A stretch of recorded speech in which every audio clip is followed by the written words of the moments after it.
Aí o charlatão chega e diz, galera, água com gás faz mal pro estômago. Porque aqui tem gás, o gás inflama o estômago, o cérebro inflama e você vai ter câncer e vai morrer. As pessoas, meu Deus do céu, como hoje em dia a neurociência ela virou uma coisa prostituída demais. É por isso que na neurociência a gente brinca que livre-arbítrio é uma coisa de filósofo e religioso. Porque todo charlatão ele faz isso, ele não mente. Não é que ele mente, ele gera terror. Estamos começando mais um Papo Desprogramado aqui exclusivamente no canal Desprogramados, onde entrevistamos pessoas importantes, eu e ele. Ele e eu, Mr. P, Porã, Porém P. Boa tarde, Mr. P. Não, mas eu preciso dizer que esta introdução foi gravada agora a segunda vez, porque na primeira ele falou boa tarde e pensou, não, mas eu errei, porque pode ser bom dia, boa noite, a hora que a pessoa estiver assistindo você. Aí ele disse, vamos gravar de novo. Eu falei, não precisa. Ele quis. É o famoso eu errei de novo. E errou de novo, fazendo a mesma saudação. Então, deixa. Eu espero não errar novamente no programa. Tu nunca erra, Porã. Não, eu erro. Não diz. Eu erro. Não, isso eu erro bastante. Bastante. Aliás, tem muitos erros na tua Falando em erros, o Mas pessoal te tá perdoa, reclamando. Não, eu me perdoo. Eu aceitei meus erros e meu passado. Tem muitas pessoas reclamando da gente aqui no Papo Desprogramado. Não acredito. Primeiro, que nós não deixamos o entrevistado falar. Isso é uma falácia. Nós não deixamos o entrevistado falar. Críticas, né? Falando que vocês não deixam o entrevistado concluir suas ideias.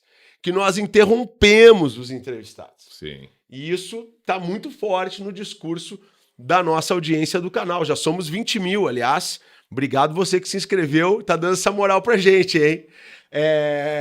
Vai lá e ativa o sininho, né, para receber as notificações e chame a sua família, seus amigos para seguirem o canal aqui também, se inscreverem no canal. Então esse é um dos motivos do desgosto das pessoas para com este canal. E o outro motivo é que a partir de hoje a gente vai cancelar a pergunta sobre a vida sexual das pessoas. Não. A partir de hoje, porque hoje nós estamos recebendo um cientista aqui nesse programa. O que é mais importante aquela pergunta, torna mais relevante aquela pergunta.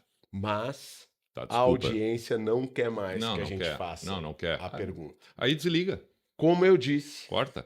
Hoje nós estamos recebendo um cientista neste programa. Porã quer falar sério hoje. Hoje nós vamos falar sobre neurociência com ele, que é Rafael Crash. Obrigado. Como é que eu te apresento, Rafael? É neurocientista, pesquisador, professor, escritor, psicólogo, tudo. Como é que eu posso te apresentar para nossa audiência? Pode me apresentar como divulgador científico, neurocientista e divulgador científico. É o que eu mais hoje, é o meu principal trabalho hoje. O que é diferente e curioso, divulgador científico. Eu não tinha escutado ainda esse termo, mas a tua formação, Rafa? Ótimo. É uma formação extensa para... Assim, é muito comum as pessoas perguntarem como se torna um neurocientista, o que é um neurocientista. A gente pode começar por aqui. Sim, essa era a minha primeira pergunta. O que, afinal de contas, é a neurociência e o que faz um neurocientista? Mas para aí, além da tua pergunta, tem a minha que já foi feita. Qual a tua formação? Como é que tudo começa? Onde é que tu começou? Perfeito. Ensino médio, então, aí fez faculdade. Não precisa ir no ensino vamos médio. Deixar o entrevistado falar, porque esta é a reclamação. Essa é a reclamação da galera. E aí, Rafa? Tá bom, perfeito. Faculdade, vamos lá. Ótimo, faculdade. Inicialmente fiz a administração pública aqui na UFSC mesmo. Depois eu fui fazendo várias pós-graduações, mestrado em psicologia, doutorado em psicologia, também tenho doutorado em psicologia. Eu quero agradecer e ir embora, porque eu fiquei com vergonha da minha baixíssima formação. Deixa o convidado falar. E agora, doutorando em neurociências aqui pela UFSC também. Então falta mais aí uns 2 anos para finalizar. E aí a grande pergunta é, o que é um neurocientista? Porque hoje em dia a neurociência ela virou uma coisa prostituída demais. Eu brinco que é a nova física quântica. Sim, né? Se você nós ouviu vamos alguma chegar coisa. lá. Ótimo, vamos chegar lá. Porque assim, a galera que está assistindo a gente em casa, talvez já deve ter ouvido falar naquela coisa de poder da mente, de que a física quântica prova o poder da mente, e na verdade isso é uma grande de uma besteira. Não existe nada na ciência dessas coisas. Sim. O que acontece é que algumas décadas atrás, depois a gente pode explorar bastante isso, uma galera da Índia percebeu que dava para ganhar dinheiro muito fácil dos americanos, dizendo que aquilo que eles ensinavam não era religião, era ciência. Eles só mudaram a religião e botaram nomes específicos da ciência e vendeu. Certo. Isso tem uns 50 anos, década de 60, 70, um pouco mais. E aí, nos últimos anos, a galera percebeu que estava batendo demais nessa turma da física quântica, coach quântico, porque a gente começou a perceber e dizer que aquilo era besteira, era charlatanismo. E aí, como o mercado já ficou muito colapsado nessa ideia de coisas quânticas, eles descobriram que dava para dizer neurociência. Caramba! Então, hoje, a coisa mais comum, e o meu trabalho na rede social, e por isso vem a parte da divulgação científica, que também é uma dessas partes, é refutar essa galera. Porque a galera chega lá e o Mr. P é ótimo, porque todo dia ele manda mensagem, tô ficando louco, ele manda lá um link de alguém, tô ficando louco. Não é? É bem isso. A emoção gera câncer, a física quântica prova isso. Não prova, não tem nenhuma prova disso. E aí eles começaram a dizer, por exemplo, que poder do pensamento a neurociência prova. Eles mudaram o campo da ciência, que era a física quântica, que é uma área da ciência real da física, que é uma especialidade dos físicos, que explora o mundo subatômico com modelos matemáticos muito bem avançados. Eles agora só mudaram o nome da ciência para continuar a justificativa das loucuras deles. Então é aquela galera que diz assim, que a neurociência mostra que se você dá 3 pulinhos, você vai ter riqueza. A neurociência prova que se você pensar positivo, o cérebro não sabe que é realidade, você vai ficar rico. Então, a neurociência hoje, infelizmente, está sendo deturpada demais por esses charlatões. E aí que vem a grande coisa. O que é a neurociência? É a parte mais difícil. Mas agora, perfeito. Primeiro que a explanação está bastante clara. Ótimo. E essa difícil de explicar. Não, e muito objetiva, assim, essa alteração da nomenclatura, ela define praticamente tudo, né? É isso. Ótimo mesmo. E eu não tinha esse conhecimento. Agora, qual o papel da neurociência, então? Que conhecimento é esse da neurociência? O que traz a neurociência? É isso que eu vou falar. Muito bem. Muito bem, parabéns. Parabéns por ter sido objetivo. Ótimo. Então, para isso que a gente tem que definir o que vai ser a neurociência. E aí, para definir a neurociência, eu não sei se também é um papo chato. Não. A gente quer saber. Vai ser muito porque, bom. Assim, a gente quer saber justamente por isso, né? Porque olha a mistura de coisas que está acontecendo. É do coach, do charlatão, com a física quântica, com a neurociência. Isso é muito bom. E por isso que no fim das contas, né, tem os farsantes, tem os reais pesquisadores. Porque hoje o que acontece? Hoje tu chuta uma árvore e tem alguma faculdade vendendo pós em neurociência. E essa pós-neurociência, tu vai lá, vê alguns slides de cérebro, tu aprende dopamina, serotonina, sistema nervoso central e pronto, tu já acha que sabe neurociência. E esse é o problema, as pessoas acham que aprender nomes é neurociência. Não é. Para você entender o que é neurociência, a primeira coisa você tem que entender a palavra dela, ciência. O que é ciência? É ceticismo. O que é ceticismo? É assim, o Porã diz para mim que surfa. Eu entendo que ele me falou isso, mas se o Pi dizer para falar assim para mim, Rafael, o Porã surfa, eu vou dizer, ele disse que sim, mas eu não confio que ele falou isso, eu não acredito. Eu preciso que ele me mostre uma foto dele ou que eu veja ele surfando. O ceticismo... E aí uma pesquisa vai ter que colocar ele 10 vezes no mar para ele pegar no mínimo 9 ondas para ser comprovado. Mais ou menos isso. Comprovado que o é surfista. E vai ter que ter um surfista olhando ele lá, vai ter que ter um outro surfista para analisar os resultados do primeiro surfista. Vários especialistas vão estar acompanhando o estudo. Então, a base filosófica da ciência é o ceticismo. Isto é, eu não acredito eu não acredito na coisa porque você me fala. Eu acredito porque você me mostra. E quando você me mostra, eu vou ler esses dados aqui. Essa é a base filosófica da ciência. Eu entendo o que você me falou, beleza, mas eu não acredito até que você me mostre os dados. Eu não tenho tempo, então eu confio em você naquilo que você está me falando. Eu vou falar para outra pessoa, o Porã surfa. Mas se alguém falar para mim, Rafael, o Porã não surfa não, eu vou dizer, entendo. Por quê? Porque humanos erram. Humanos mentem sem querer, querendo. Talvez ele vá lá, faz um jacarezinho e acha que é surfar. Ele já tá valendo. Isso, ele acha que aquilo é surfar. E a gente pega um campeão de surf e ele diz, não, o Porã não surfa porra nenhuma. Ele foi lá e um campeão de surf falaria. Ele vai lá e tomou um jacarezinho. Isso. E aí a ciência vai dizer, tá, primeiro então a gente tem que definir o que é surfar. Onde que é surfar? É na lagoa? Qual é o tamanho da prancha? Então a ciência ela é uma coisa chata. E é por isso que a base dela é o ceticismo. E é legal isso, abre um parênteses rápido, porque a ciência vai encontrar como definir se isso é surf. Já começa por aí. Exato. Não é nem pegar uma prancha e uma onda em determinado lugar qualquer. Não, comprovar se é ou se não é. Isso, e a ciência determinou a primeira antes, coisa é isso. Entendeu? A ciência vai... Ela criou. É por isso que a ciência é coisa de gente chata. É por isso que você ser um neurocientista ou um cientista não é uma formação acadêmica apenas, que vai precisar, que vai ser a produção científica. Isso a gente pode falar daqui a pouco, que é uma parte essencial. Mas para você ser um cientista, ou no caso um neurocientista, você vai ter que ter essa base cética. Porque senão, é o que eu postei senão hoje. Tu não é cientista. Exato. Por que eu fiz hoje? Eu fiz um post bem legal de um médico falando que o autismo vem pela microbiota do pai. Ele vai lá e pega o print de um PDF que fala que a influência da microbiota do pai nos filhos, uma coisa assim. E aí eu pego esse PDF, eu vou atrás do artigo científico, é isso que a gente faz, eu sou cético, não me importa que você diga algo, eu vou lá e vejo se aquilo é verdade.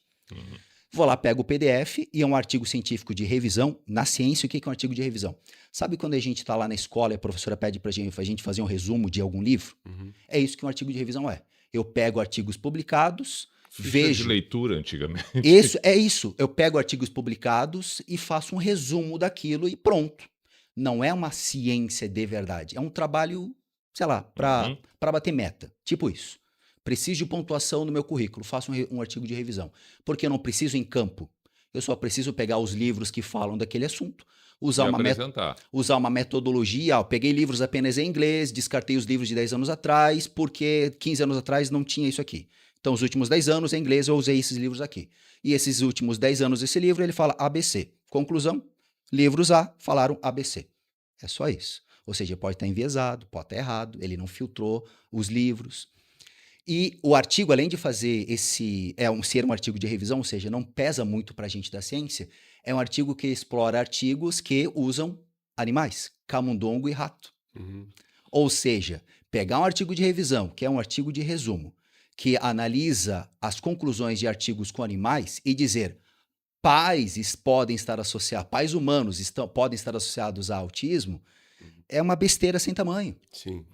Então, isso que esse cara fez não é ciência. Ciência é eu saber o letramento científico, entender que existe um pensamento cético, que eu não posso acreditar em artigos, eu tenho que saber ler o artigo, eu tenho que saber abrir a tabela e ver onde está o erro, e com base nisso eu divulgo a informação adequada. Isso é ciência. Sim. Isso quer dizer, isso é um dos aspectos, é muito maior, né? Sim, mas esse é um dos aspectos da ciência. É você saber como pesquisar, onde pesquisar e o que divulgar dessa pesquisa. E, na verdade, assim, eu tô ouvindo tu falar sobre o trabalho do cientista, né? Eu vou para nossa área aqui do jornalismo e da comunicação. O jornalista e o cientista, eles têm um papel parecido, Isso, né? Perfeito. Tu vai na busca de chegar mais próximo, encontrar todas as versões possíveis para chegar no que é mais real, né? E por que esses profissionais hoje em dia, tanto cientistas quanto jornalistas, são tão atacados?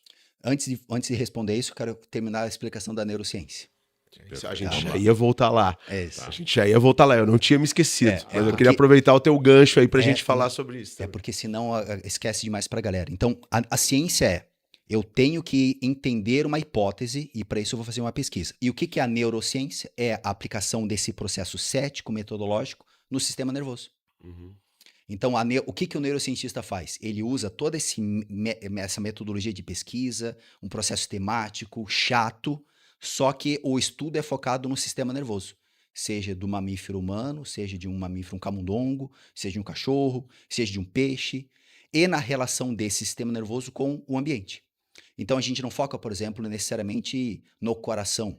Isso é para a cardiologia, por exemplo. A gente vai querer saber como o sistema nervoso central e periférico reage dentro de um ambiente específico, ou numa medicação específica, ou quando é exposto ao estresse, quando é separado da mamãe, por exemplo. E agora eu já vou fazer a segunda pergunta depois da tua resposta para a pergunta do Porã, que porque tu falou agora que reage. Sim.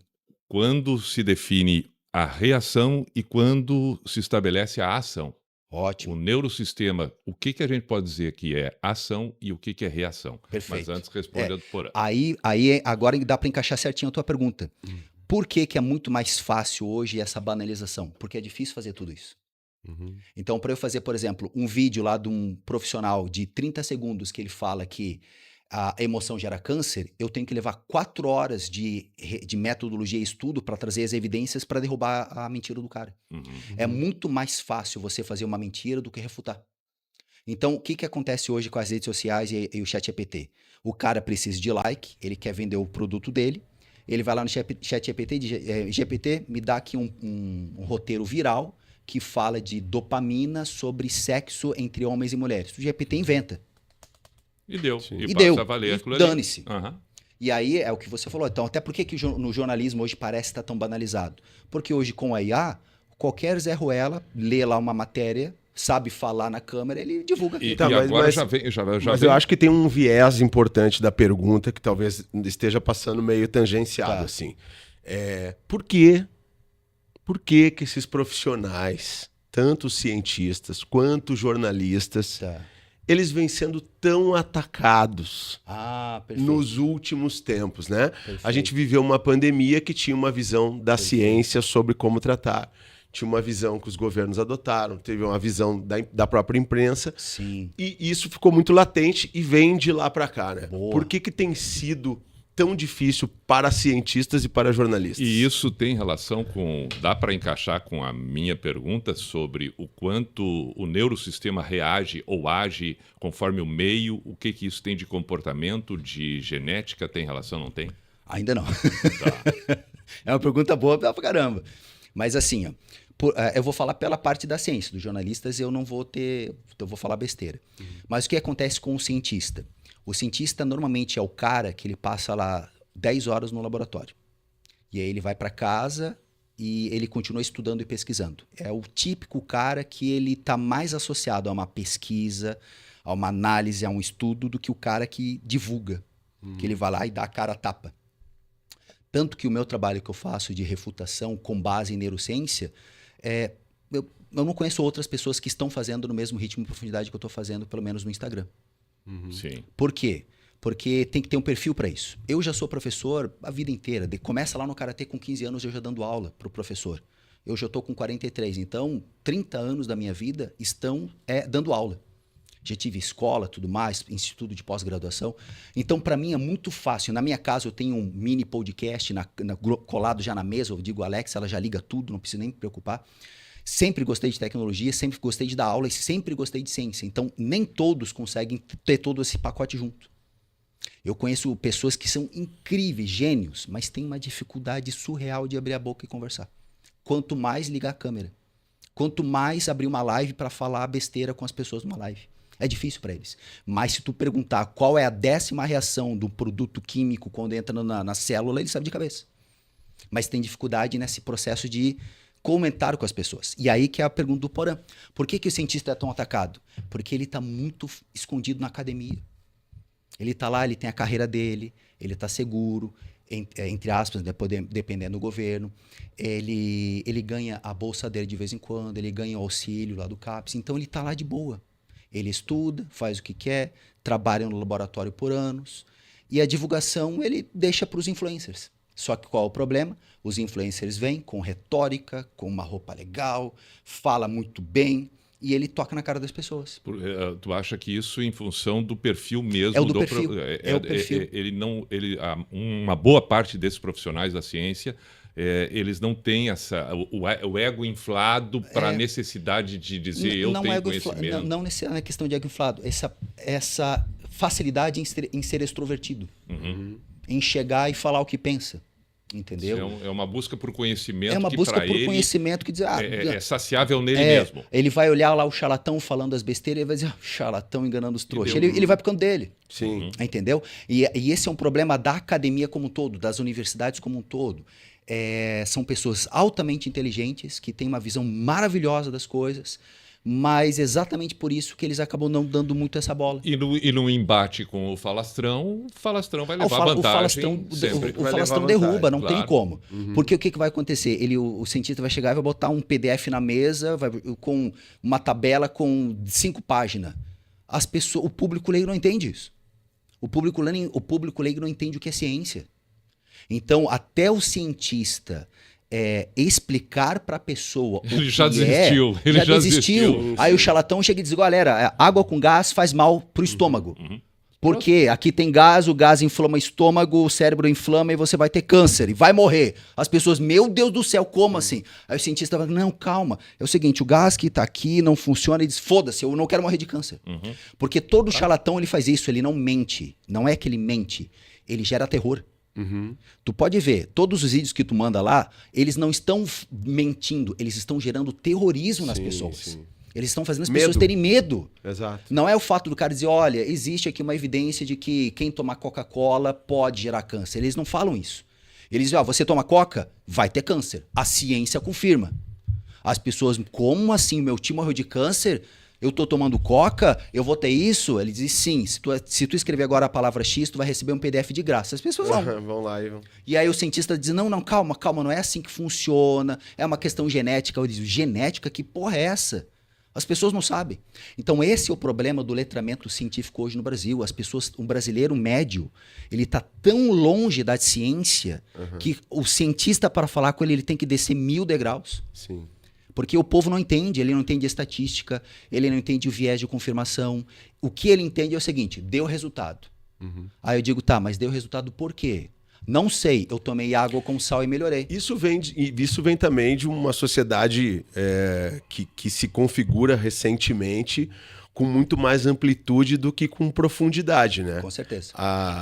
Né, as pessoas querem respostas simples para coisas complexas Isso, e exato. tem preguiça com o complexo. Exato. E é muito mais fácil tu ir para casa ver televisão, YouTube, do que ir para cá baixar um PDF em inglês para entender a tabela daquela coisa. Então, por exemplo, eu construí essa sorte de o meu trabalho ser o que eu gosto, que é estudar. Então eu ganho para estudar. Então eu fico feliz estudando. Mas a maior parte das pessoas não tem isso. A felicidade delas é chegar em casa, fecha a porta e vai ver televisão. E como é que tu acha que dá para a ciência se aproximar mais desse brasileiro médio? Para quebrar esse estigma. Aí é o né? trabalho que eu tenho feito de divulgação científica.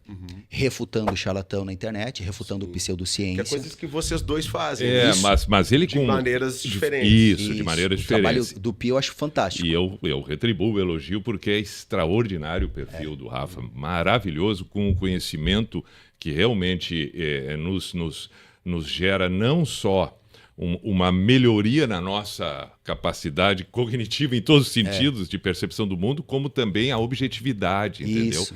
Ele não é agressivo, ele não é desafiador. Ele vai ali e apresenta. Então, de vez em quando dá uns o deboches. Instagram está aqui.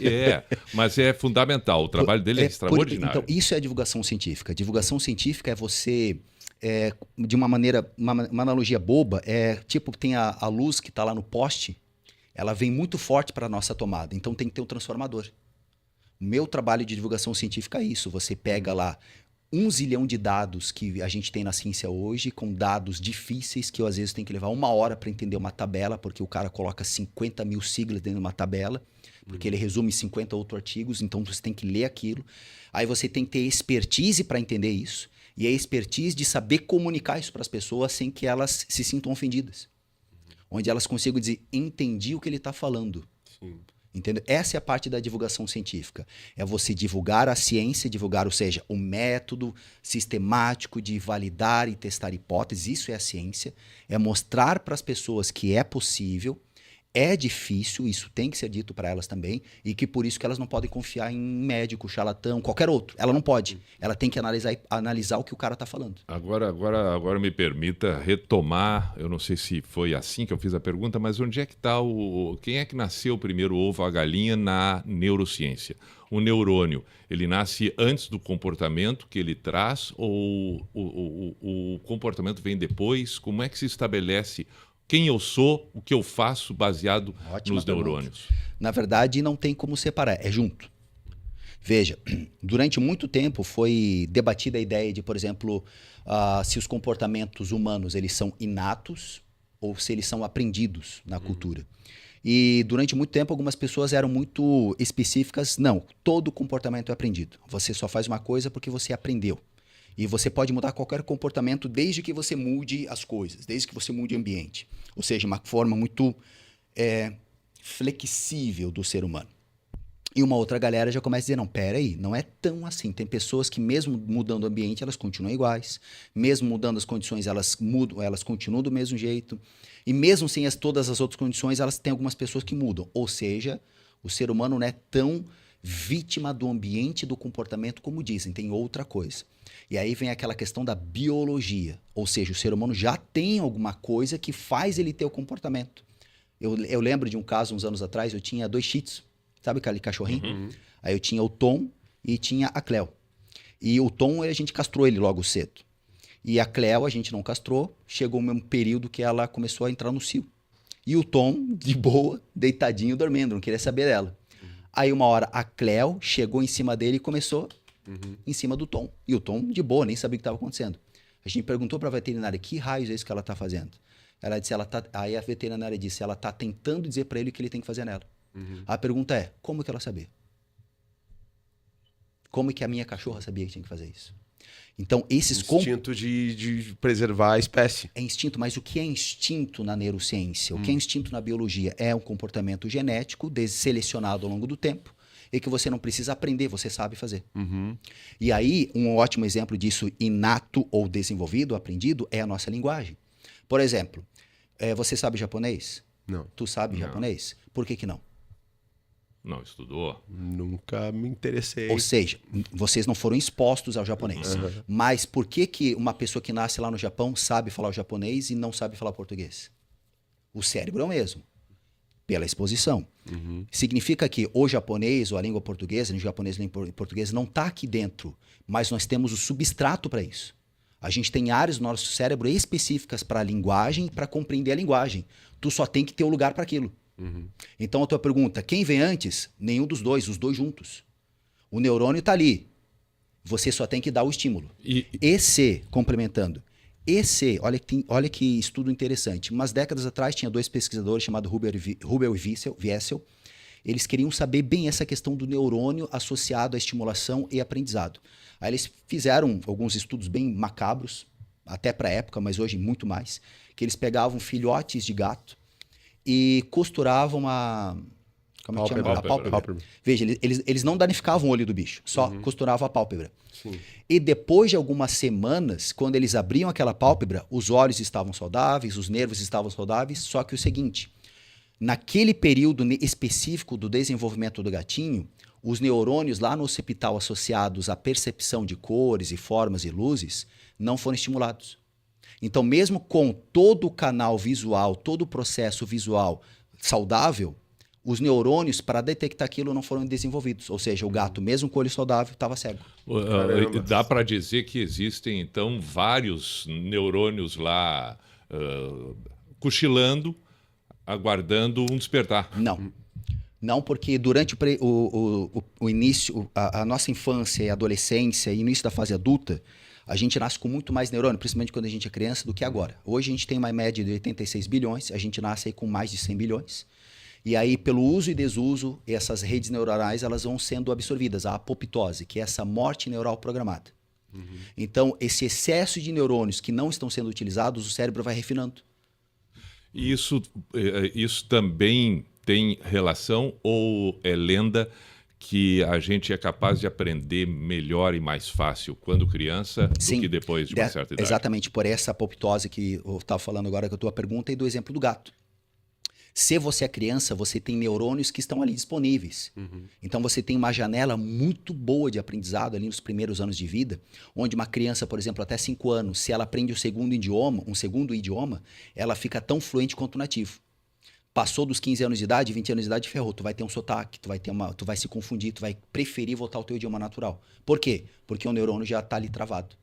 E existe uma relação real entre uso de drogas e perda de neurônios, perda de cognição? Sim, porque daí dependendo da droga que você utiliza, você estimula tanto o processo neurobioquímico daquele neurônio que acaba gerando uma toxicidade maior pela liberação de neurotransmissores que o cérebro passa a entender que ele está em risco. Aí ele começa a matar neurônio, vem uma necroptose.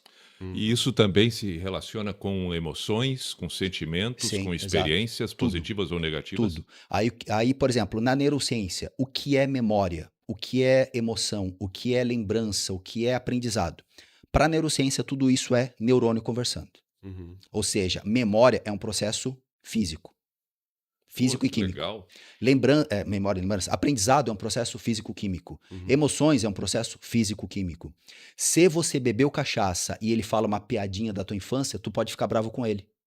Sóbrio, tu ia rir com ele. Por quê? O álcool que você tomou foi lá e influenciou algum tipo de neurotransmissor. Então a tua percepção da realidade muda. A reação é diferente. A reação muda. Se você tá tomando Ritalina, Venvance, dependendo da pessoa, você tem mais noradrenalina, ele fala uma coisa, tu fica agressivo, porque noradrenalina significa vigília, atenção. Uhum. Se você tomou um antidepressivo, ele fala alguma coisa, você não dá bola. Você entendeu? O quanto na neurociência estuda a ausência de determinado tipo de, eu não sei se o termo exato é capacidade ou o que é que em determinadas pessoas com uma dificuldade numa área. Vamos pegar aí o transtorno bipolar. Uhum. Isso é possível ter e é explicável na neurociência? Assim, esse é um perigo importante de falar, que a gente chama do reducionismo neurocientífico. Que assim, essa área de estudar o cérebro, o sistema nervoso em pessoas com transtornos específicos, ansiedade, TDAH, ou bipolaridade, como você falou. Esquizofrenia, o que for. Isso. É uma área de estudo muito promissora. Qual é a dificuldade? O cérebro humano de cada pessoa é muito diferente um do outro. É tipo uma impressão digital. A gente tem aqui 5 dedos, todo mundo tem 5 dedos, a unha, o polegar, mas se botar uma do lado da outra, é tudo muito diferente. Uhum. Então, como que a gente pode dizer o que é natural, o que é um certo no cérebro, sendo que esse processo de personalidade, cognição, não é apenas uma coisa estrutural física, é um processo bioquímico, tem neurotransmissor. Então, mesmo que a gente tivesse aqui 2 dedos, uma analogia bem boba, mesmo que a gente tivesse 2 dedos aqui, o composto neuroquímico que sai de um para o outro é diferente entre mim, você e você. Mesmo que todo mundo tenha os 2 polegares aqui, um do lado do outro. Sim. Então, na neurociência, além de a forma, a estrutura, existe também um processo bioquímico que varia demais. E aí o que se percebe hoje? Que de 100 pessoas, são 100 cérebros diferentes. Vai ter alguma coisa parecida em um momento ou outro, cara, a gente tem um córtex pré-frontal, uma amígdala, um hipocampo, mas isso tudo é influenciado pela questão genética, pela idade, pelo sexo, se o cara bebeu álcool ou não, se o cara teve depressão ou não, se o cara gosta de desenhar ou não, se o cara gosta de surfar ou não, porque isso tudo influencia no cérebro. Uhum. Porque os neurônios são células vivas que se organizam conforme o estímulo. Então, por exemplo, vocês que estão acostumados a falar muito, vocês vão ter uma área associada à fala muito mais desenvolvida do que eu. Sim. E tem alguma maneira da gente não só estimular, como preservar os nossos neurônios? Existe?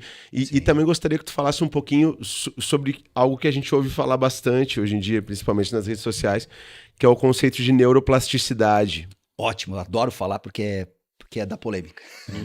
Boa. A neuroplasticidade, ela já é a resposta para isso que você me perguntou. Como que preserva ou como que tira coisa ruim? Uhum. Então, a melhor evidência que a gente tem hoje em relação à neurociência é a atividade física. Uhum. Então, inclusive eu brinco que o termo saúde mental deveria parar de existir, porque não existe saúde mental. O que só existe é saúde física. Uhum. Se você tá constipado e não vai no banheiro uma semana, tu não pensa. Se você tá com fome, tu não pensa. Uhum. Se tu tomou um remédio errado ou uma droga, tu não pensa. A saúde mental, ela é dependente da tua estrutura física. Uhum. E então, se quando você era criança, você bateu a cabeça, danificou o neurônio, você já vai ter uma saúde mental diferente do outro que não bateu a cabeça. Sim. Se lá na infância você não teve uma boa alimentação, a tua forma de ver o mundo vai ser diferente de uma pessoa que não teve problema com a alimentação. Por quê? Se lá na infância o corpo, o cérebro está se desenvolvendo e precisa de nutriente, não veio nutriente de forma adequada, isso já modificou a maneira como o teu cérebro reage ao mundo depois. E depois de uma certa idade, em torno dos 20, 25 anos, o cérebro ele vai perdendo essa plasticidade ou neuroplasticidade, ele se torna muito restrito, muito limitado. É tipo assim, ferrou. Tem a média, essa? Qual é a média? Em torno de 20 a 25 anos de idade, o cérebro adulto, ele já perde a neuroplasticidade de uma criança ou adolescente. A neuroplasticidade de uma criança ou adolescente, ela é muito mais estrutural, isso é neuronal. São as células que estão nascendo, neurogênese, elas estão se adaptando. Essa é a parte estrutural. As estruturas cerebrais estão se formando. A bainha de mielina, a mielinização ainda está se formando muito rapidamente. Ela é muito vulnerável às intempéries do ambiente. Ela é muito vulnerável à alimentação, ao sono, à atividade física, aos problemas familiares. Literalmente uma construção. Exato, ela é aquilo, ela tá ali disponível, mas se ela tá num ambiente, ela é uma esponja. Se tá num ambiente salgado, ela vai pegar água salgada. Se ela tá num ambiente água doce, ela pega água doce. Ou seja, da onde vem o problema? Do cérebro ou do ambiente? Dos dois. Dos dois. Tá? Tu tem que ter os dois. E aí aquela pergunta, como que a gente agora vai preservar isso? A neuroplasticidade, ou o que a gente pode mostrar a atividade física é fundamental, porque isso modula, inclusive, a maneira como os genes influenciam o desenvolvimento do neurônio, mesmo na fase adulta. Então, a atividade física é a primeira coisa que eu sempre digo para as pessoas, prioriza a atividade física no teu dia. É onde você tem que focar. Se você tiver que mudar alguma coisa do teu trabalho, da tua rotina, de família, faça. Porque é a atividade física que vai definir o teu futuro. Não necessariamente ser um halterofilista ou um maratonista, mas é ir para uma atividade que seja intensa. Seja jogar tênis, dar uma corrida boa na praia, uma caminhada vigorosa com o cachorro, ou se você já está de boa com isso, vai para uma academia ou faz uma atividade física intensa. Essa é a parte mais importante. O corpo, ele não foi feito para ficar parado, senão nós não tínhamos articulações, né? Então, tem um neurocientista que eu adoro, que é o Antônio Damasio, que ele tem uma frase linda, que é: o corpo é a extensão do cérebro. Cara, quando eu vi isso, eu falei, a minha cabeça foi assim, por quê? A gente tem uma visão muito dicotômica, o cérebro tá aqui, o corpo tá aqui. Sim. Mas pro cérebro não existe essa diferença. Aquilo que acontece no meu dedão do pé, ele tá analisando. Esse eu tô nervoso contigo, meu pé lá embaixo fica mexendo. Entende isso? O corpo é uma expansão do seu cérebro. Ou seja, o corpo é, de uma certa maneira, a casca do cérebro. Então, se eu quero mexer no cérebro, por onde eu tenho que mexer? No corpo. E o que a galera tá acostumada a achar? Que tem que meditar. Talvez eu lembrei da frase clássica, mente insana e corpo insano, não é assim? Mente sã e o corpo são. Então, aí o que a neurociência vai dizer? Não existe mente sã. Isso, por isso que eu tô... Porque essa é uma frase clássica. Isso. E que vai ao encontro das meditações. E essa é a briga mais intensa que a gente tem na neurociência com a galera da filosofia e religião. É diminuir essa dualidade que eles têm. Sim, porque não é que tu esteja batendo de frente, que tu esteja... É uma mudança de paradigma. É mudança pela percepção através da ciência. É a mudança de paradigma é um muito conjunto. forte. Nós somos um só. Sim. É isso aí. É um ser humano íntegro inteiro, né? Onde tudo é... O Porã tem sido a prova viva agora que ele voltou a surfar, a vida mudou. Muda, a vida muda. Não, eu concordo com boa parte do que tu falou, assim, sobre exercício físico e sobre, né, tu te organizar mentalmente para, cara, eu quero fazer isso e priorizar certas coisas, a vida melhora muito, né? E eu lembrei de um documentário, de uma série que tinha na Netflix, que era, não sei se tu assistiu, que é o Método Stutz. Não. Que era um ator de Hollywood que resolve entrevistar o seu psiquiatra, porque ele achava muito legal o método que o psiquiatra usava. Eu vi a chamada disso. É muito legal, não sei se ainda tem na Netflix. E uma das coisas que o psiquiatra falava, para quando tu estiver no buraco, cara, a primeira coisa que tu tem que fazer é tentar fazer uma atividade física. Qualquer que seja a atividade física. Sair, né? Yourself, cuide de você mesmo da maneira mais simples. Para de... vai pra rua, vai caminhar, vai correr, vai fazer um exercício. Mas tu também tocou num ponto, e eu sou um adepto da meditação. Ótimo. Tá? Eu tenho, de um período de 1 ano pra cá, eu tenho meditado com frequência. Perfeito. Tá? Mas eu também tenho me exercitado com frequência. Isso. E isso mudou toda a minha perspectiva de energia, né? Porque se fala muito também em energia. Isso é uma outra coisa que vamos entrar na área dele, que é muito boa. Essa energia. Essa coisa, né? Que eu já vou dizer aqui que eu não tô muito afim disso aí, viu? Só para contextualizar, eu fui professor de filosofia hindu por vários anos. Aí, ó. Então, falar de meditação também é uma área minha. Mas assim, existe algum benefício comprovado da meditação pela ciência, pela neurociência? Tem. Aí que é a parte boa que tem que importante contextualizar, porque a galera da meditação, ele é como que tá falando mal da meditação? Não é isso. É que as pessoas têm a ideia de que se eu estou com um problema e se eu fechar os olhos e respirar, o problema some. Esse é o problema com a galera que vem de meditação. Entendeu isso? Se eu estou aqui no meu trabalho, se eu estou com vocês e o Porã me agride, eu estou irritado. O que a galera vende? Ah, Rafael, se você está irritado, você tem que respirar, praticar meditação, mindfulness, pranayama, para se acalmar. Eu digo, não, eu tenho que aprender a conversar com ele e dizer, você não pode falar isso comigo.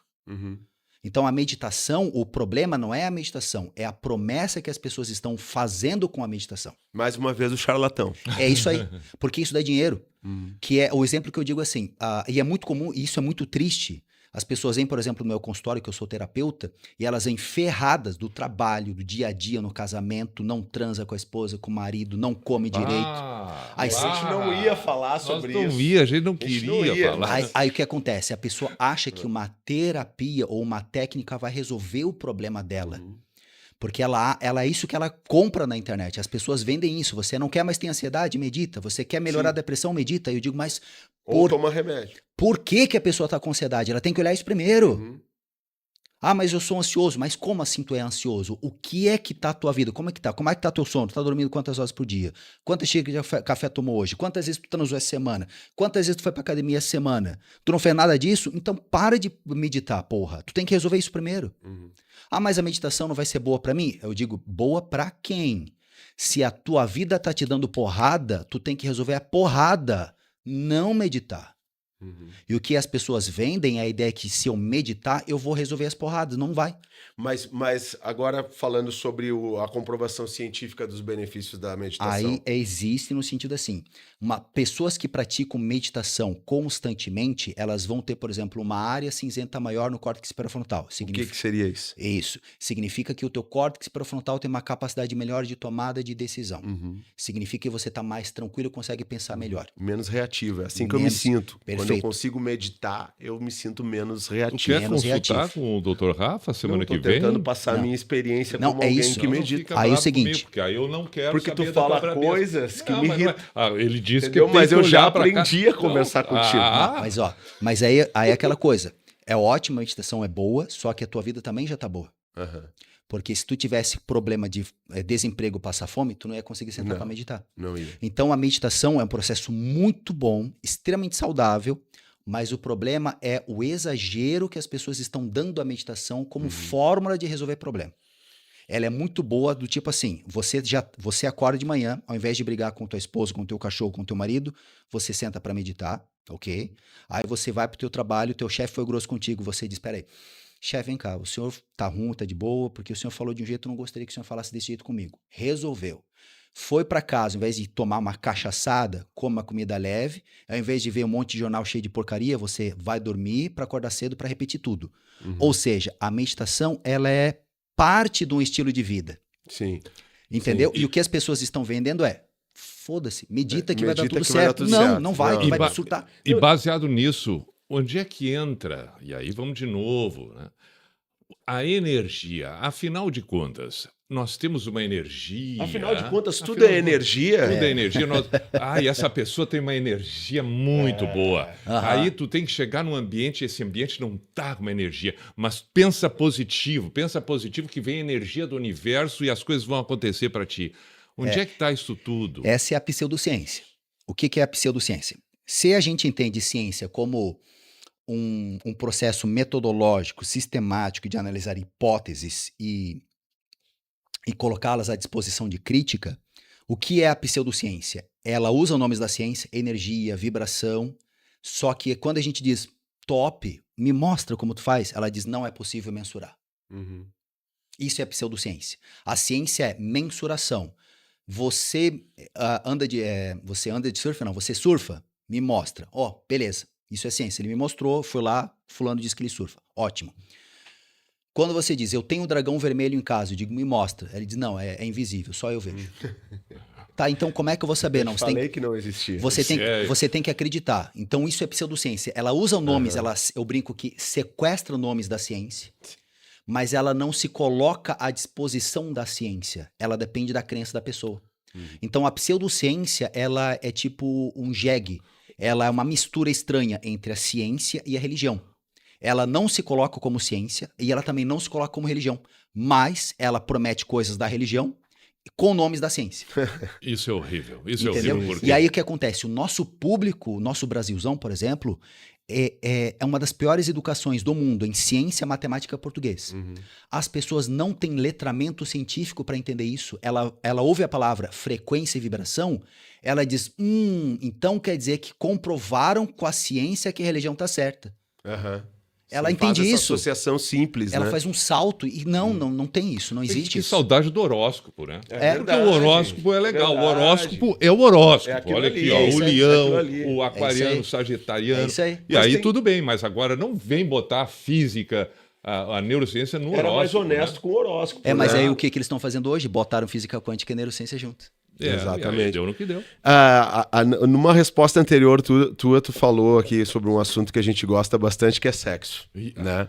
Mas não entre nós. Não, então entre nós. ficou Não. estranho. Não, e também nem vamos te convidar Eu não sei. pra fazer nada. Não, mas eu entendi vamos te assim. convidar. Não. Eu Não, isso aí entendi. isso É por isso que essa estátua do Oscar tá tão desgraçada aqui em Sim, cima. Exato. muito. Isso Isso aqui é é uma um loucura. símbolo da nossa sexualidade. Tá. Cara, mas e aí? E a importância da atividade sexual para essa vida saudável? Os e neurônios. o que a neurociência comprova sobre essa, né, Ótimo. essa nossa atividade tão genuína? Perfeito. Aí, a atividade sexual, na verdade, o benefício dela vai estar mais associado a uma questão afetiva do que o sexo em si. Então, se você transa, por exemplo, lá com uma pessoa que tu não gosta, mas só transa porque tá afim, ou, por exemplo, trai a pessoa e você fica culpado, ou seja, ferrou tudo. Então, Mas agora eu tô entendendo por que eu tô acabado ultimamente. Não. o ato sexual é dependente do esquema afetivo que você tem com aquela pessoa, tá? Ou você não tem uma ligação afetiva com aquela pessoa e sabe lidar muito bem com isso. Isso é uma coisa interessante que precisa ser observado, como por exemplo, eu não tô a fim de namorar essa pessoa bonita, A gente quero gosta transar. de transar, e pronto. Top. Mas essa pessoa, ela não te machuca. Entendeu? Não é assim, eu tô a fim de transar, vou pegar e transar com essa pessoa, ela é uma filha da puta que só me machuca e que me odeia. Não, tu não consegue ter uma sensação boa. Mas se são dois adultos que decidem fazer alguma coisa e sabem que não querem se apegar, você fica bem. Porque o esquema afetivo é diferente. Sim. E se você tá com alguém que você gosta, o esquema afetivo vai determinar isso. Uma das coisas que a neurociência mais atual tem tentado explicar, inclusive ela faz parte do meu curso chamado Neurociência Afetiva, é sobre essa questão das emoções. E uma das coisas que a neurociência mais contemporânea tenta mostrar para os seres humanos, ou para a gente, é que as nossas escolhas não são baseadas apenas numa questão racional ou comportamental, mas sim numa questão afetiva, que a gente chama de emoção. É que na ciência, emoção é uma coisa e afeto é outra coisa, tá? O afeto é a percepção da emoção no corpo, de uma maneira bem simplória. Então, o que acontece? Não é simplesmente o transar que determina se você vai ficar bem ou não. É com quem você está transando. É como você interpreta aquela atividade sexual. Sim. É como você acredita que aquela atividade sexual é boa ou não. Vamos pegar um exemplo de uma pessoa que nasceu numa religião muito fechada e essa galera diz que se você transa antes do casamento, você tá fazendo algo errado. Você pode estar apaixonado pela pessoa, mas transou antes do casamento, tu fica culpado, tu se sente mal. Então, o ato em si, ele é inócuo. O que vai determinar se é bom ou não é como tu vê o ato. Duas coisas. É como tu aprendeu, como tu tá condicionado. Duas coisas, baseado em tudo isso que foi dito agora. Primeiro, eu vou falar as duas para não esquecer, né? Primeiro, o quanto a neurociência tem vínculo com o acredito e, portanto, isso passa a ter valor e representatividade. Tá. Na questão da ciência. Da ciência, né? Sim. Eu acredito que isso aqui seja bom. O quanto isso realmente acaba sendo bom, porque eu acreditei. Sim. E da onde vem esse meu acreditar? E segundo, procede aquele também velho ditado que às vezes a felicidade também está perto da ignorância, porque é menos difícil ser feliz tendo muito conhecimento, e que ignorar às vezes te deixa mais livre. Tem relação isso com neurônio, com experiências?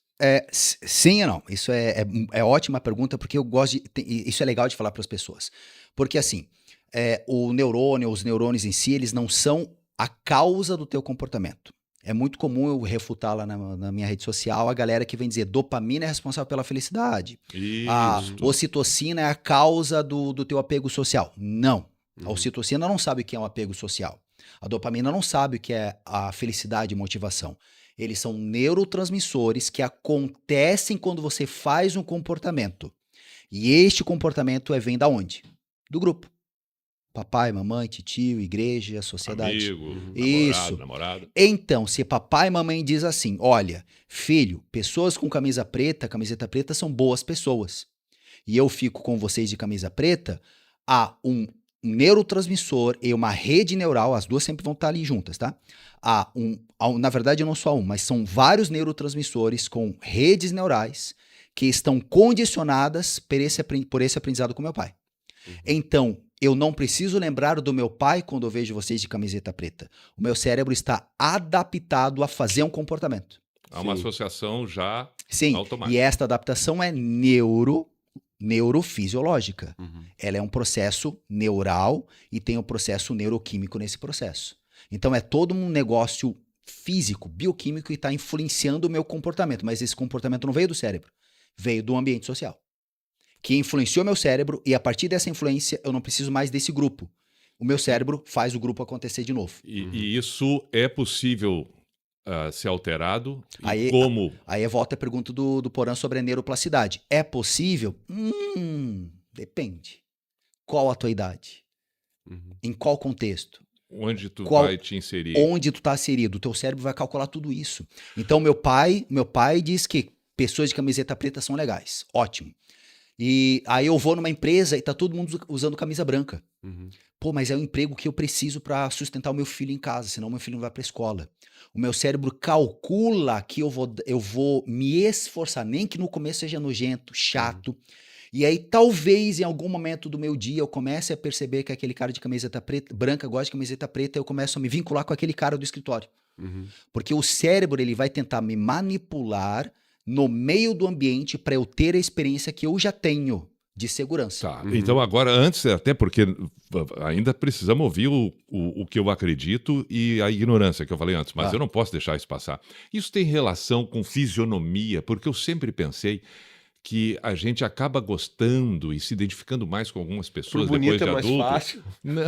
Não é nem por beleza, mas pessoas que a gente acha uma pessoa mais carismática, agradável, porque remete a uma fisionomia familiar que eu tive, seja do meu pai, de um tio bacana. Eu cresci convivendo com um tio muito legal. Aí ele tinha um bigode, o cabelo assim. Aí eu tenho 30 anos e encontro uma pessoa que remete àquela lembrança, eu já acho, esse cara é legal. Isso aí é o fruto do condicionamento, experiência anterior. E isso é real. Sim, o teu cérebro já está adaptado a isso. E além dessa experiência, tem também todo aquele substrato genético que a gente sabe. Então, existe uma tendência nossa em enxergar pessoas carismáticas como mais seguras e, portanto, mais desejáveis para estarem próximas a mim. Por quê? É maior chance de sobreviver no meio de uma coisa ruim ou de cópula. Procriar. Legal. Tá. E aqui tem uma dica muito legal de um livro chamado O Gênio Egoísta, de Richard Dawkins, que é muito legal, tem já algumas décadas e ele foi revolucionário porque ele mostra isso. O gênio egoísta não é numa questão de egoísmo a nível moral. Precioso e tal. O gênio ele vai fazer de tudo para permanecer. Sim. Você é um veículo para o gênio. Isso. Então ele o gene quer ficar por aqui. Isso, e o gene ele é imortal. O gene que eu e você carregamos não é nosso. É o gene, não é o Grêmio, tá? É o gene. Não confunda. O gene ele usa o nosso corpo como veículo, porque a gente vai morrer. Ele tá só esperando a oportunidade. Ele tá ali. A gente vai morrer, mas o gene ele vai continuar nos outros. Ele é basicamente a única coisa imortal deste planeta. Então, tudo que ele vai fazer é o seguinte: fique perto de pessoas que pareçam boas a você, que pareçam carismáticas, valores e tudo mais. Procrie se der, mas se não der, pelo menos fique seguro. E aí, o que o gene vai fazer? Ele vai criar uma estrutura cerebral que esteja disponível para aprender o que o grupo diz o que é certo e errado. Então, a influência do grupo nesse substrato neural que segue uma ordem genética vai fazer a gente gostar de pessoas com bigode, ou pessoas careca, ou pessoas que falam de livre-arbítrio, pessoas que torcem de filósofo filósofo religioso. Que loucura, rapaz. Isto é, no final das... É por isso que na neurociência a gente brinca que livre-arbítrio é uma coisa de filósofo e religioso. Porque, na verdade, nós não temos um livre-arbítrio real. O livre-arbítrio que nós temos, ele já foi pré-determinado. Sabe quando a gente era criança e a mãe chega, a gente queria um brinquedo, um salgadinho. Aí a mãe levava a gente lá na loja e dizia assim, filho, tu pode escolher o que tu quiser, desde que seja dessa prateleira ou desse preço aqui. Então, a gente tem liberdade total, desde que seja isso aqui. Sim. Então, tu pode ter o amigo que tu quiser, desde que ele tenha bigode. Você pode namorar com quem tu quiser, desde que seja uma pessoa que torça para esse futebol. O condicionamento ele está sempre estabelecido ali de alguma maneira. Sempre estabelecido e continuamente sendo reestabelecido. Até o limite que você tem de liberdade ou de adaptação estrutural. Lembra que eu falei do neurônio do gato? Então, se um gato muito cedo não tem o estímulo neural, aquele neurônio não está mais ali disponível para ele conseguir enxergar. Agora, se é um gato um pouco mais velho que tem a pálpebra costurada, os neurônios dele não serão tão prejudicados. E dependendo do estímulo, ele pode ser acionado ou ativado de novo. Tá. Olha e agora, o ignorante, né? Do acreditar e do ignorante. Isso, eu tinha esquecido. Pode ser de trás para frente. O ignorante. Isso aí. Tem relação isso? Eu ignorar e ter mais felicidade? A felicidade está ligada em que aspecto da neurociência? Isso é também poético, filosófico, de sensação? A neurociência procura explicar bastante o que é essa felicidade. E a gente vai ter alguns neurotransmissores associados, serotonina, ocitocina, mas, de novo, o neurotransmissor em si não é a causa do teu comportamento. Ele é algo associado. Um exemplo. O que faz o carro chegar a algum lugar é a roda. O combustível, o motor. Motor. Por exemplo. Tudo muda. Tudo. E tem que ter alguém com vontade de ligar o carro e dirigir e chegar até o lugar. Mas a roda, se tu olhar de fora, o carro não está sobre as 4 rodas. Então, quando a gente olha de fora e diz, não, é a roda que está fazendo o carro chegar lá. Não. É o motorista, é o motor, é o óleo. A roda precisa. Mas tu tirar a roda, beleza, o carro não chega. Mas não é a roda em si que está fazendo o negócio. Então, os neurotransmissores são tipo a roda. Elas têm que estar ali. Mas não são elas que causam o movimento do carro. Sim. Você entendeu? Então, a neurociência ela se debruça bastante sobre essa explicação e só complementando um pouco mais, a neurociência ela não foca na parte anatômica em si, apenas. Ela usa isso para entender a gente atuando no mundo, nas nossas redes sociais. Então, como que, por exemplo, o meu cérebro reage quando eu estou num ambiente que as pessoas estão felizes ou quando eu vejo fotos de pessoas felizes, como quando eu vejo fotos de desastres, o cérebro vai ter um tipo de reação. Condicionada, mas também por causa do substrato genético e neural que a gente traz quando a gente nasce. Então, a ignorância, até que ponto ela é boa para a felicidade? De uma maneira bem simplória, a gente pode dizer que quanto menos estímulos você tem, menos você reage a esses estímulos no ambiente. Quanto menos estímulos você aprende a definir, menos você reage àqueles estímulos. Vou dar um exemplo. Se, por exemplo, você é uma pessoa que não acredita em energias do ambiente, você vê a plantinha ali e você não dá bola.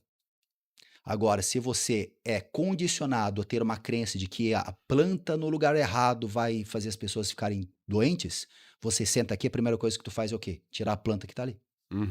Sim. Você entendeu? Se você não sabe, você não dá bola. Se você sabe, você dá bola. Quanto mais tu sabe, mais bola tu dá a tudo. E aí, portanto, mais Isso tu reagente não consegue vai ficar. dormir. Exato. Mais ou menos por Porque isso. daí você, quanto mais estímulo, quanto mais tu é exposto às coisas, mais o teu cérebro tenta dar uma coerência a elas. Sim. E aí mais você fica ansioso, mais perturbado, mais cansado. Vamos falar desse estímulo e depois a gente vai fazer uma brincadeira de react aqui, que vocês são especialistas. A gente tem um react ótimo. para fazer com vocês. Eu não sou especialista nessa área, não. Eu não sou especialista em porra nenhuma. Mas vocês dois são, né? Tu em neurociência, ele em comunicação e os dois em react. Mas antes disso, tu estava falando de estímulos, né? E a gente ouve muito falar hoje em dia sobre dopamina barata, sobre estímulos o tempo inteiro, né? O quanto isso é real e que mal isso está causando, não só para adultos, como para crianças. Ótimo, isso é pseudociência. É pseudociência. Total. Isso não existe dopamina barata, não existe dopamina cara. Isso é pseudociência. Dopamina é dopamina. Qual é o papel da dopamina no sistema nervoso? Primeiro, são 4 coisas, e já começa errado aí. No sistema nervoso humano, no sistema nervoso central, a dopamina, a mesma molécula, ela tem 4 funções diferentes em 4 vias neurais diferentes. Ou seja, ela tem 4 caminhos diferentes no cérebro, e cada caminho, onde ela chega no final, ela tem uma função completamente distinta do outro caminho. Pensa assim numa ficha de telefone, aquelas que onde ela cai, ela é um número totalmente diferente. Não é a ficha que detém o poder da coisa, você entendeu? Ou seja, o resultado não é da dopamina, é da dopamina numa via específica. E isso normalmente a galera ignora. Então não é possível dizer que a dopamina, existe dopamina barata, porque é ela dentro de uma via que foi condicionada pela vida. Então aquilo que talvez seja ruim ou bobo para uma pessoa, para outra pessoa é top. Entendeu? Mas outra coisa que está um pouco associada com essa questão, mas tu já respondeu que é pseudociência, essa coisa da dopamina barata, que a gente ouve falar que é rede social, tu fica ali viciado em dopamina barata, né? É o que se ouve bastante. Mas tem um outro fator, que é o uso excessivo de telas. Tá. O uso excessivo de telas para novas gerações, que inclusive em países mais desenvolvidos, né, estão tirando os smartphones e as telas das salas de aula e tal. Isso tem alguma implicação real no desenvolvimento cerebral e no desenvolvimento das crianças? Antes disso, quero complementar o negócio da dopamina. Tá. Porque esse é um assunto que as pessoas elas foram muito influenciadas de forma errada no Brasil nos últimos anos com a galera da dopamina das coisas, a dopamina da motivação, a dopamina do prazer. Dopamina é uma molécula que atua em 4 vias diferentes. Cada via que a dopamina entra, ela tem uma função diferente e essa função não é dela, é da via e do ambiente que ela foi condicionada. Uma coisa muito comum que as pessoas falam errado é associar dopamina à motivação. Não, dopamina não é a causa da motivação. A dopamina, ela é um preditor de experiência ou de aprendizado. Significa que, se papai disse, sorria quando vê um estranho, e na minha frente tem um estranho, a dopamina, não é a causa, ela estará associada a um comportamento de reagir com um sorriso. Não é ela que causou isso, mas ela é parte de um aprendizado. E o que a dopamina vai fazer? Ela é ativada antes de eu fazer o movimento, porque como meu cérebro já viu no passado que quando eu sorrio para as pessoas, eu sou educado, e papai disse que eu tenho que ser educado, então o que o meu cérebro sabe? Que por amor a papai, eu preciso ser educado e as pessoas retornam essa educação para mim, ou seja, eu tenho só benefício. Então a dopamina ela está associada a esse preditor de recompensa e reforço do aprendizado. Essa é a palavra-chave. Significa que, quando alguém sorri para mim, o meu cérebro vai ter tipo uma biblioteca de imagens de papai e de outras pessoas, e o cérebro vai dizer, temos que sorrir, porque a gente sabe que vai dar coisa boa. Dopamina entra aqui na via mesolímbica, faz isso aqui, vai para a via mesocortical e tenha este processo de sorrir para a pessoa, porque a gente sabe que vai dar bom. Então a dopamina ela vem antes do movimento, mas ela não é dela a causa do movimento. Alguém já ensinou para o cérebro. Então, o sistema nervoso... Ela é o entregador. Ela é o entregador. Isso, ela é o mensageiro. Motoboy. Ela faz parte disso. O cérebro já sabe a experiência, sabe o que pode acontecer e diz, faça esse movimento. Aí eu sorrio para a pessoa. E aí eu tenho benefício, gerei ocitocina, serotonina, porque eu fui aceito por essa pessoa. E o cérebro diz, acertamos mais uma vez. Então, da próxima vez que acontecer isso, haja mais rápido. Então, vai ficando mais rápido eu agir ou ter uma resposta, não por causa da dopamina, mas porque eu tenho experiências anteriores a isso. E a dopamina, ela reforça essa experiência. Entendeu isso? Isso é um ponto importante, porque as pessoas confundem dopamina como prazer. Não é. Ela vem antes do movimento, mas esse movimento já foi estipulado por alguém na vida da pessoa. Tá? Muito bem. Aí a sua outra... Sobre as telas. Isso, a sua outra pergunta sobre as telas. Qual é o problema da tela? Aqui eu tenho que cuidar com o jeito que eu vou falar, porque tem os haters que adoram ganhar dinheiro vendendo isso aqui. Mas a tela em si não tem problema. Lembra quando a gente era criança que a gente só tinha televisão em casa e a nossa avó dizia assim, vai ficar cego, vai ficar ruim, vai ficar burro. Lembra que eles falavam mais ou menos isso pra gente? A tela em si não faz isso. O problema é o pai que diz assim, o pai que não diz, chega, dá aqui pra mim. É não ter o controle, é não ter a rotina. Por quê? Qual é o problema da tela? Ela é um estímulo falso. não é um estímulo tridimensional, não tem cheiro, as cores elas têm que estar rápidas o tempo inteiro para manter você preso. Então o que a criança vai fazer? Ela não desenvolve fala, ela não desenvolve motricidade fina. Motricidade fina, obrigado. Não desenvolve motricidade fina, ela não desenvolve uma audição boa, porque ela não consegue ver estímulos diferentes. É um estímulo auditivo direto aqui na frente dela, cheio de aberrações. Então, ela não estimula o neurônio. Ela não estimula o cérebro. Agora, é possível dizer que a tela é ruim se essa criança usa o telefone para conversar com a avó que mora do outro lado do mundo? Óbvio que não. É possível dizer que a tela é ruim se essa criança usa ali para ver um YouTube de como estudar melhor matemática? É possível dizer que a tela do celular é ruim se a criança usa aquela tela de celular, talvez, para desenvolver um appzinho que é legal para ela estudar ou para brincar na escola? Não. Onde está o problema? É o pai e a mãe que não estão controlando. Aí eles dizem que o celular é o problema, não é eles. Veja que é muito mais confortável dizer, não, é o meu filho que é o celular que está estragando meu filho. Não, é você. Primeiro, o teu filho tem dinheiro para comprar celular? Não, então como que ele tem celular? Tá, e agora antes do React, existe uma média realmente de sono para que haja um descanso do corpo, dos neurônios, seja o que for? Sim, antes eu vou terminar aquela questão da tela. Qual é a recomendação ideal de uso de tela? O mínimo necessário. Falou com a vovó, já desliga o celular. Viu o videozinho de YouTube na matemática? Desliga o celular. Fez o appzinho aqui de meia hora, 1 hora, no máximo, e olhe lá, desliga o celular. E vai fazer o quê? Vai ler um livro, vai... Sim, vai desenvolver vai outras correr. formas Entendeu? de percepções. O problema é as pessoas demonizarem algo que não é para ser demonizado. O celular é bom, tu só tem que dar o controle. Você, pai e mãe, tem que controlar o que a criança está fazendo. Não tira a tecnologia da criança, mas tu mostra para a criança, filho, ó, se você ficar aqui, você vai atrapalhar o teu desenvolvimento, vai ter problema, existe uma possibilidade de ter problema até de coluna, porque a gente fica com o celular assim. Então, o problema não está no celular, o problema está no comportamento social que não deixa aquele celular sair. E outra coisa, por que talvez tipo nós 3 aqui juntos, ou numa família almoçando, por que o celular tá mais gostoso de conversar com o pai e com a mãe? Sim, consegue entender isso? É mais fácil culpar o celular do que assumir a responsabilidade do inverso. É certo diminuir o tempo de celular, de videogame das crianças? Sempre foi certo isso. A gente, desde 30 anos atrás, com PlayStation, com Atari, a gente já sabia isso. O pai enchia o nosso saco, vai dormir, desliga isso agora. O problema é que hoje o pai e a mãe estão o dia inteiro no celular e não veem que o filho também está no celular o dia inteiro. Então, o celular ele não se torna a causa, ele se torna o sintoma. Então, quando a galera vem demonizando o celular, elas estão olhando o sintoma, que é o seguinte, por que raios essa criança está preferindo ficar no celular do que conversando com a mãe? Aí olha pra mãe, o que a mãe tá fazendo? No celular.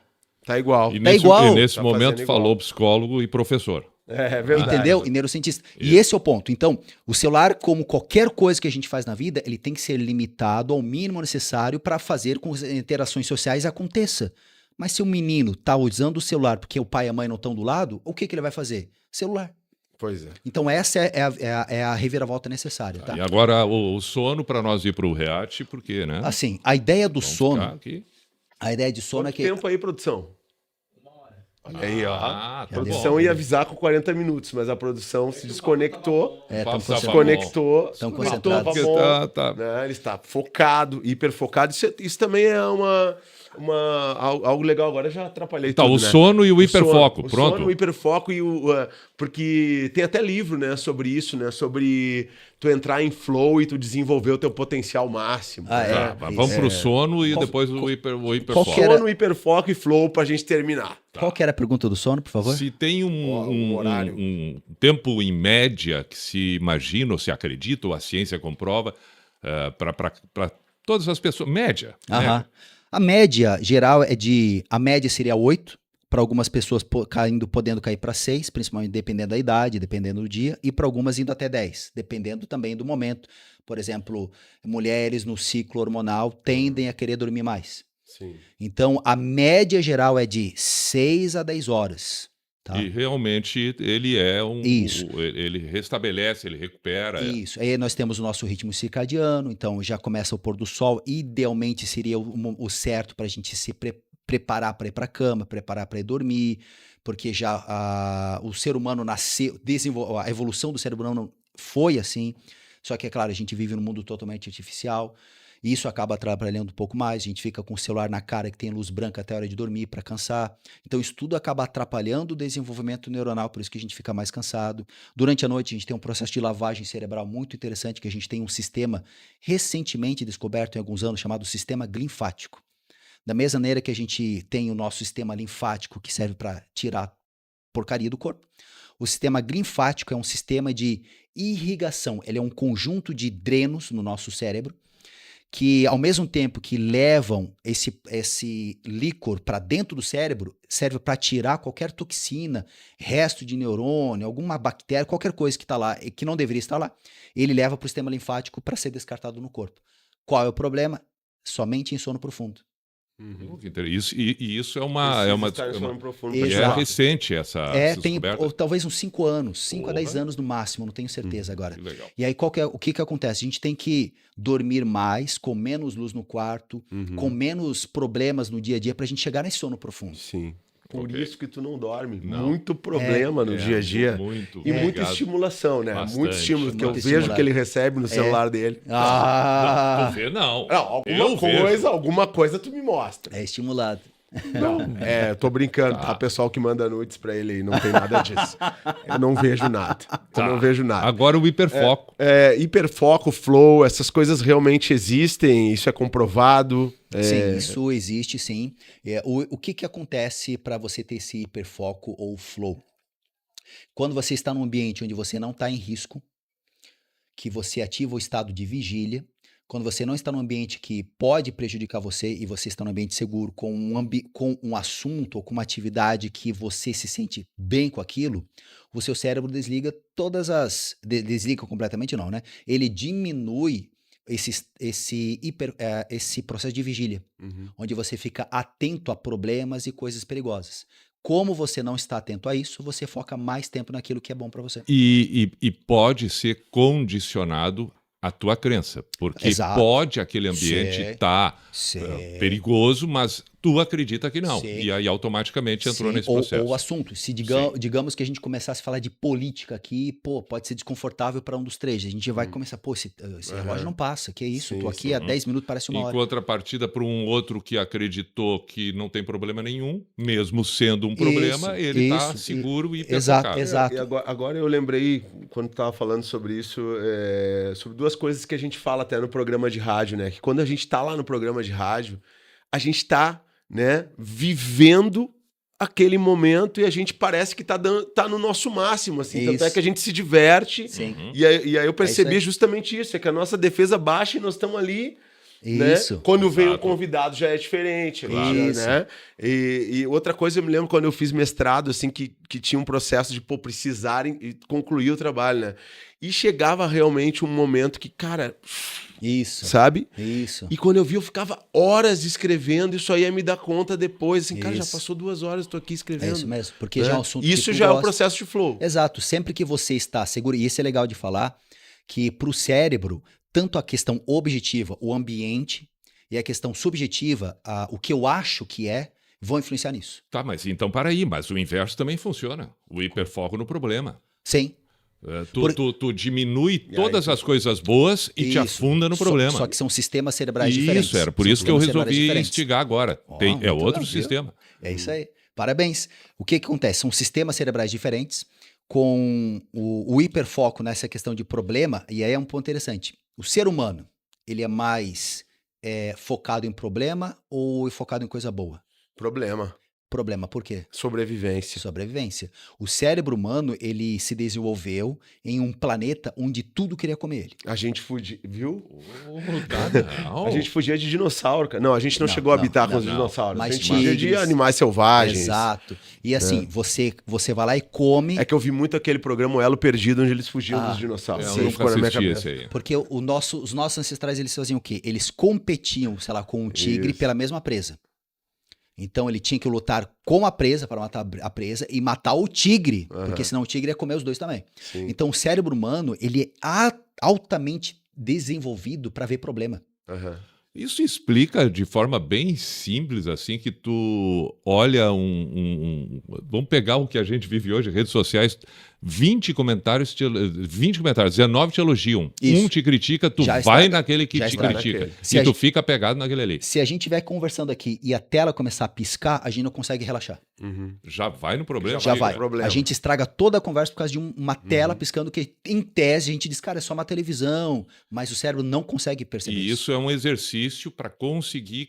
É muito difícil. É igual lutar contra a gravidade ou a velhice. É muito difícil. Tem que Nós fazer. estamos lutando, contra a gravidade. E a sim. velhice. Velhice, não. Aqui, a gente pode estar Mais ou menos. a gente tá num papo maravilhoso. Se chega lá fora alguém falando que papo bosta, já acaba com a gente. Aham, é verdade. Então, o cérebro humano Tá, é e aí, portanto, isso me permita, porque isso Claro. de novo entra no quanto a gente refuta e tá batendo com o charlatanismo, né? Aham. Com Os aquela haters, né? falácia de que basta ter um pensamento positivo, Não, é tudo não se louco. atenha a isso, eduque a sua forma de pensar só em coisas boas, mentalize. Pô, tem gente em redes sociais hoje que fica dizendo que se tu repetir 10 vezes que tu vai ter dinheiro, tu no Vai ter 11º dia vai ter Isso, dinheiro. isso. Eu vou te tenha ensinar santa- 5 truques para você ficar rico na Tenha sexta-feira. santa bem isso. paciência. Então, esse é por pseudociência. Eles parecem ciência, eles roubam nomes da ciência, parecem religião, mas não é nenhum dos dois. É uma porcaria.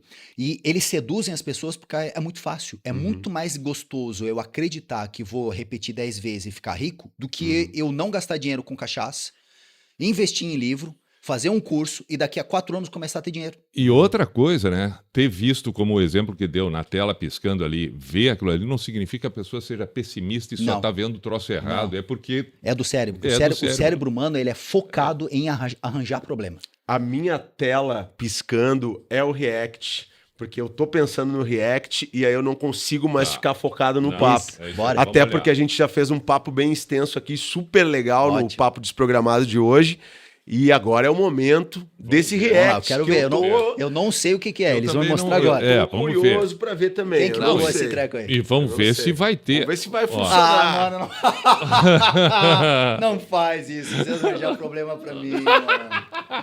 Porra. Dá problema pra ele. Começa a pensar em termos Vamos de ver, vamos ver. ressonância. Ó. Tem tudo na vida. Tudo. Você começa a perceber por que tem alguns amigos que não bate mais com você, que não tem mais assunto, que um tempo que colaborou, mas hoje não bate mais. Por que tem coisas que chegam no seu campo com frequência? Você começa a entender por que um projeto foi pra frente, o outro não foi. Começa a condicionar sua mente a pensar em termos de frequência, ressonância. Nossa. Você vai começar a ter a Ressonância, resposta pra tudo. A Matrix é convincente, mas uma Ah, parte de mim já Matrix. sabe que isso aqui não é matéria, embora eu esteja vendo. Uma parte de mim sabe que é energia. Então, e se eu começasse a pensar em termos de Ficou onda e não vermelho em termos de rápido. matéria? O que mudaria na minha vida? Se eu penso em termos de matéria, cara, tudo é difícil, né? Trabalhar, suar, cansar pra conseguir conquistar algum dinheiro. Quando eu penso em termos de onda, tudo fica fluido. A alquimia aumenta. O seu poder de alquimia, Alquimia, os alquimistas consciencial estão aumenta. chegando. Porque, Alquimia nossa, como é que seria consciencial. se eu pegasse essa frequência aqui? E se eu tirar isso aqui de mim? E se eu me conectar com isso? E se eu imaginar que eu posso, mesmo que eu ainda não esteja no carro que eu quero, e se dentro da minha cabeça eu já estiver nesse carro? É. O que Uma muda? verdade. E aí entra no poder de manifestação, né? É. Mas antes de Nossa. pensar o que muda, tá dentro do carro, você pode querem pensar, continuar achei olhando que o vídeo? mudava Não, mais. eu não quero. mas, na Pra mim, verdade, pra mim tá. Pra mim já deu. Pra mim tá ótimo. É, pronto. Pra mim tá Deixa, ótimo. Reforçando que eu não sabia o vídeo que eles escolheram. É, não, nós Eu não escolhemos. conheço a joia. Quem é a joia? Eu Tu quero conhece? agradecer. Eu não conheço. Tu conhece? Não conheço, não conheço. Não conhece? Quem que selecionou isso? É, a produção. Não, foi o Pi? Olha aí, hein? Então, esse é o típico discurso da pseudociência. A ideia, ela mistura nomes da ciência, energia, vibração, campo, mas não sabem definir exatamente isso. Vibração é um processo da física mecânica. Isso é vibração. Frequência é isso. O que eles fazem? O que o pseudocientista faz? Ele rouba esse termo da física e exporta para uma coisa freestyle. Freestyle. Aí é frequência? Tá, me define o que é frequência. Frequência é energia. Tá. Energia eu sei. Se eu botar o dedo na tomada, eu sei o que é uma energia. Define essa energia. É energia. Não há uma definição que não seja fantasiosa. E aí o que acontece com a pseudociência? Quando ela usa definições fantasiosas, eles têm liberdade para falar o que eles querem. Então imagine-se dentro do carro e o carro vai vir, ou você vai conquistar o carro. Como? Não faz sentido. O cérebro não opera desta maneira. Ah, porque tem o SAR, Sistema Ativador Reticular Ascendente. É errado. O SAR, Sistema Ativador Reticular Ascendente, não é responsável por dizer o que você tem que fazer. Ele é apenas um filtro de sinais que chegam no cérebro e que ele vai redistribuir para o córtex.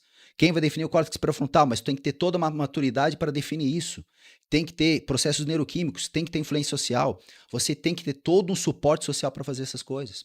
Então, o problema do pseudocientista é sempre isso. Deturpa nomes da ciência, da física, não dão uma explicação honesta sobre isso, eles inventam qualquer coisa a qualquer momento, Sim. e isso abre brecha para eles inventarem qualquer tipo Coisas de... transcendentais. Transcendentais. E aí, qual é o problema? A pessoa que está em casa vendo isso, que não tem o letramento científico das coisas, ela vai se sentir culpada, porque ela diz, então é por isso que eu não tenho dinheiro, porque eu penso negativo. Então quer dizer que se eu pensar positivo, vou ter essa coisa, como? Aí vai vender curso. Sempre vai ser sempre isso. Vem o linkzinho. Sempre vai ter a palavra-chave, porque não é possível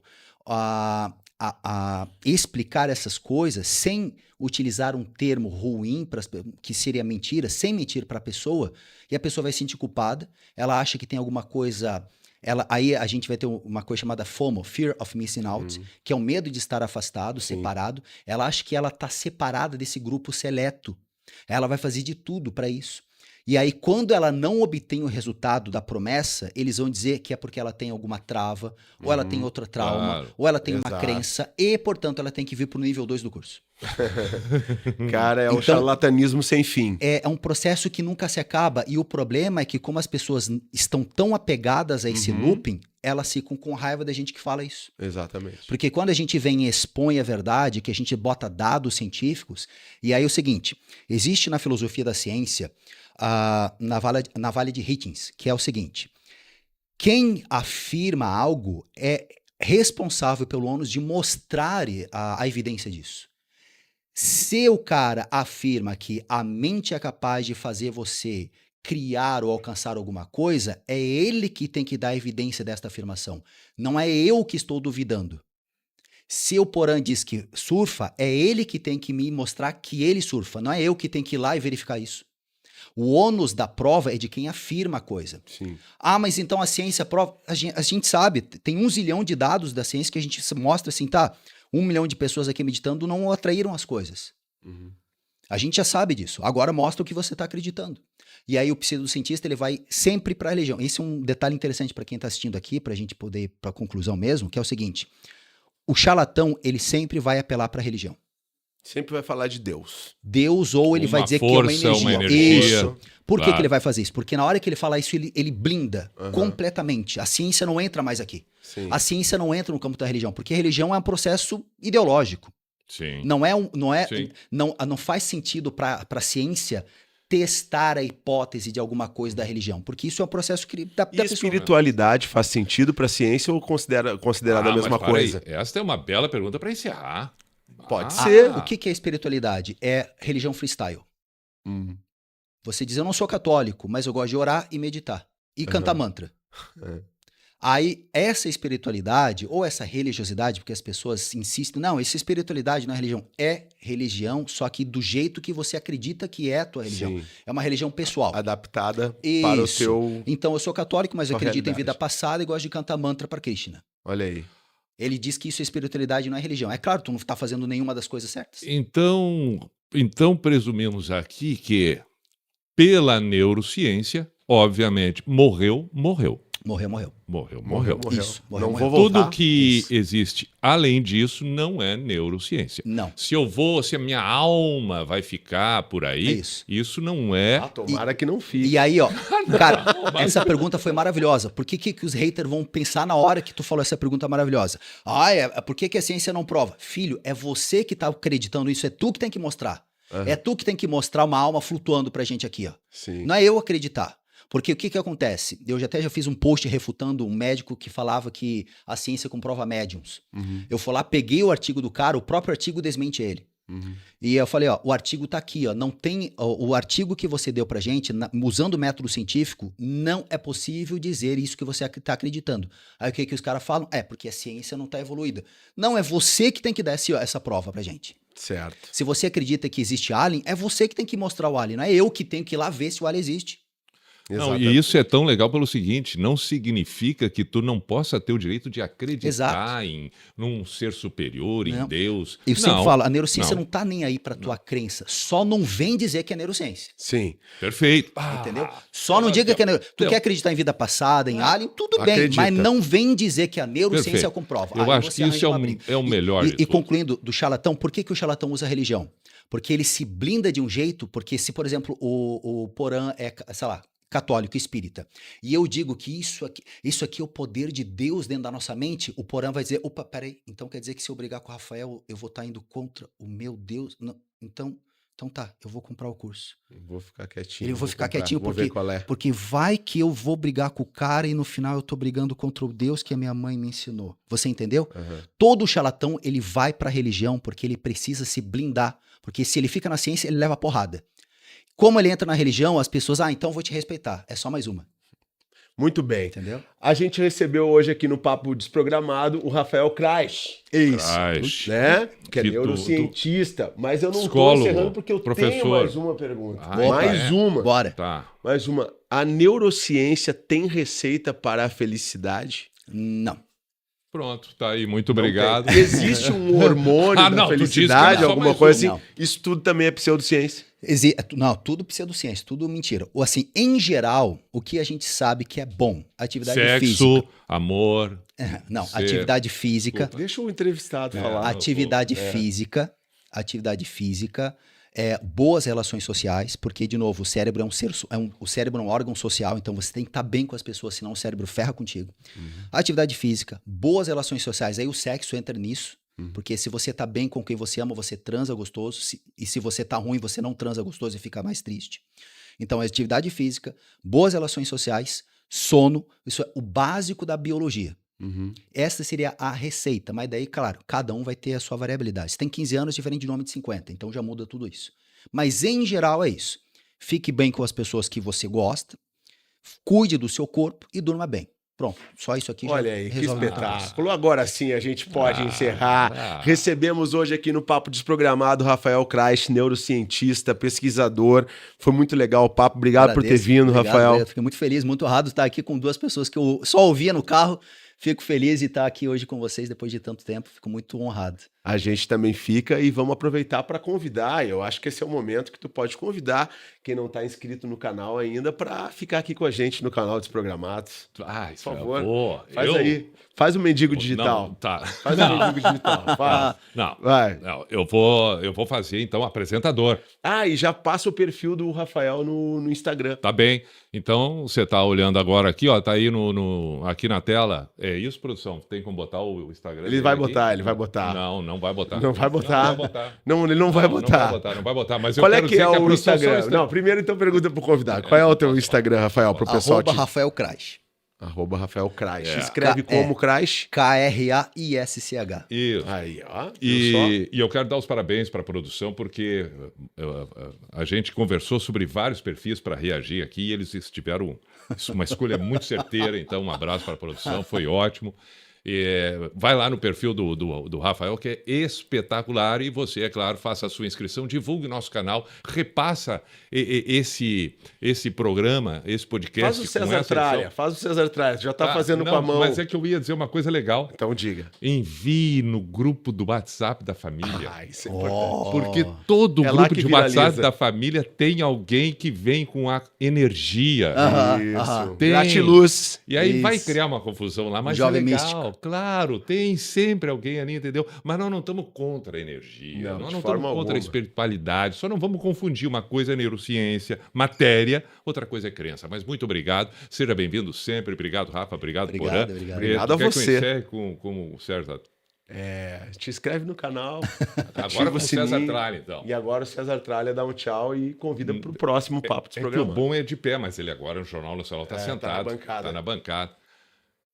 Nós vamos agradecer a sua presença, que você nos acompanhou com tamanha dedicação. Esse programa trouxe um conhecedor, não é, Porã? Alguém que sabe desenvolver tudo aquilo que gera dúvidas da gente.